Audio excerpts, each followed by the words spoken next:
Dan Kurian വാർത്തയുടെ വിശദാംശങ്ങൾ പങ്കുവയ്ക്കും. ഡാൻ, ഒരു മാസത്തിലധികം നീണ്ടുനിന്ന നവകേരള സദസ്സിന് ഇന്ന് തലസ്ഥാനത്ത് വട്ടിയൂർക്കാവിൽ സമാപനമാവുകയാണ്. ബാക്കിയുള്ള 4 മണ്ഡലങ്ങൾ, എറണാകുളത്തെ 4 മണ്ഡലങ്ങൾ മിച്ചമുണ്ട്. അത് ജനുവരി ആദ്യവാരം തന്നെ അവിടെയും സദസ്സ് നടത്തുമെന്ന് സർക്കാർ വ്യക്തമാക്കിയിട്ടുണ്ട്.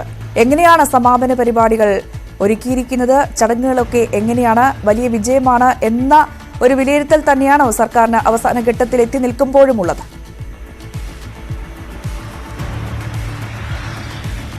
രഞ്ജിനി, മഞ്ചേശ്വരത്ത് നിന്ന് കാസർഗോഡ് മഞ്ചേശ്വരത്ത് നിന്ന് നവംബർ 17-ന് ആരംഭിച്ച യാത്രയാണ് 36 ദിവസം പിന്നിട്ട് ഈ 37-ാം ദിനം തലസ്ഥാനത്ത് സമാപിക്കുന്നത്. അതുമായി ബന്ധപ്പെട്ട ഒരുക്കങ്ങളൊക്കെ സർക്കാർ തലത്തിൽ പൂർത്തിയായിരിക്കുന്നു. പക്ഷെ നമുക്കറിയാം, കൊല്ലം വരെ ഈ യാത്രയ്ക്ക് ഉണ്ടായ അനുഭവമല്ല കൊല്ലത്ത് നിന്ന് തലസ്ഥാനത്തേക്ക് എത്തുമ്പോൾ. കാരണം പ്രതിപക്ഷ പ്രതിഷേധം വലിയ ശക്തമാണ്.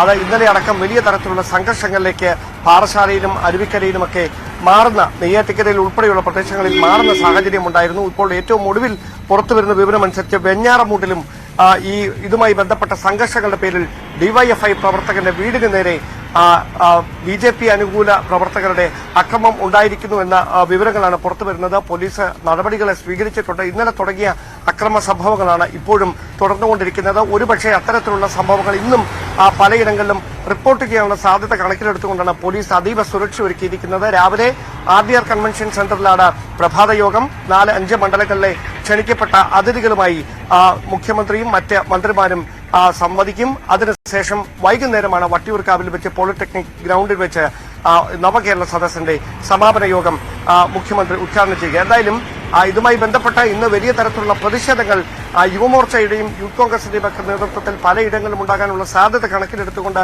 പോലീസ് കനത്ത സുരക്ഷയാണ് എല്ലാ സ്ഥലങ്ങളിലും ഒരുക്കിയിരിക്കുന്നത്. കഴിഞ്ഞ ദിവസങ്ങളിലൊക്കെ മുഖ്യമന്ത്രിക്ക് നേരെ കരിങ്കൊടി കാണിക്കുന്ന യൂത്ത് കോൺഗ്രസ് പ്രവർത്തകരെയും യുവമോർച്ച പ്രവർത്തകർക്കും നേരെ പോലീസ് എടുത്ത നടപടികൾ പ്രതിഷേധിച്ചുകൊണ്ട് ഇന്ന് 2 മാർച്ചുകൾ നടക്കാനിരിക്കുകയാണ്. അങ്ങനെ സംഭവ ബഹുലമാണ് ഇന്നത്തെ പകൽ. കാരണം സമാനതകളില്ലാത്ത തരത്തിലുള്ള പ്രതിഷേധങ്ങളാണ് കഴിഞ്ഞ 2-3 ദിവസമായി തലസ്ഥാന നഗരം സാക്ഷ്യം വഹിച്ചുകൊണ്ടിരിക്കുന്നത്. അതിന്റെ ഒടുവിൽ നവകേരള സദസ്സ് കൂടി നഗരത്തിലേക്ക് എത്തുമ്പോൾ ഈ പ്രതിഷേധം ഒരു വശത്ത് കടുക്കുന്നു.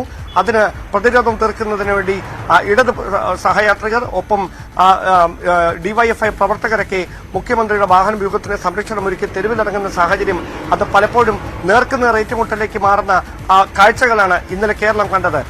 ഇന്ന് അത്തരത്തിലുള്ള അനിഷ്ട സംഭവങ്ങളൊന്നും ആവർത്തിക്കപ്പെടാതിരിക്കുന്നതിന് വേണ്ടിയിട്ടുള്ള പ്രത്യേകമായ സുരക്ഷാ മുൻകരുതലുകളുമായി പോലീസും നഗരത്തിലുണ്ട്. രഞ്ജിനി.